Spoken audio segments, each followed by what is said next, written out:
চলছে আমন মৌসুম, তাই পাকা ধান কাটতে ব্যস্ত সময় পার করছেন কৃষকরা। এ নিয়ে বিস্তারিত জানাতে যশোরের ঘুরুলিয়া এলাকা থেকে যুক্ত হচ্ছেন সহকর্মী রিপন হোসেন।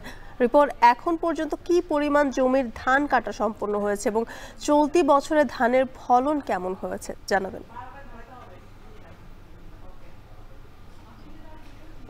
যশোর জেলায় এবছর ১,৩২,০০০ হেক্টর জমিতে যে আমন ধান সেটি চাষ করা হয়েছে। এর থেকে প্রায় ৫০% কর্তন করা হয়েছে বলে জানিয়েছেন যারা কৃষি কর্মকর্তারা রয়েছেন। এই যে ১,৩২,০০০ হেক্টর জমিতে যে ধান উৎপাদন করা হয়েছে তা থেকে প্রায় ৪,০০,০০০ হাজার মেট্রিক টনের বেশি কিন্তু চাউল উৎপাদন হবে, যার বাজার মূল্য রয়েছে ২,৬২৭ কোটি টাকা বলে জানিয়েছেন কৃষি কর্মকর্তারা।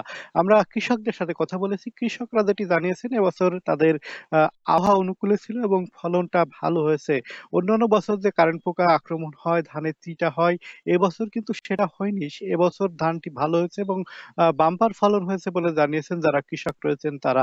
তারা বলছেন যে এই বর্তমান সময়টিও যে আবহাওয়া সেটি অনুকূলে রয়েছে, সে কারণে তারা ব্যস্ত সময় পার করছেন। এখন ধান কাটা, মাড়াই এবং ঘরে উঠাতেই কিন্তু তার কৃষকরা ব্যস্ত সময় পার করছেন। তবে যে তুলনায় ধানের দাম সেই তুলনায় উৎপাদন খরচ সেটি বলছেন যে তারা একটু বেশি হচ্ছে, বিশেষ করে সার, কীটনাশক ও মজুরি সেইগুলো বৃদ্ধি পাওয়ার কারণে কিন্তু ধানের দাম সেই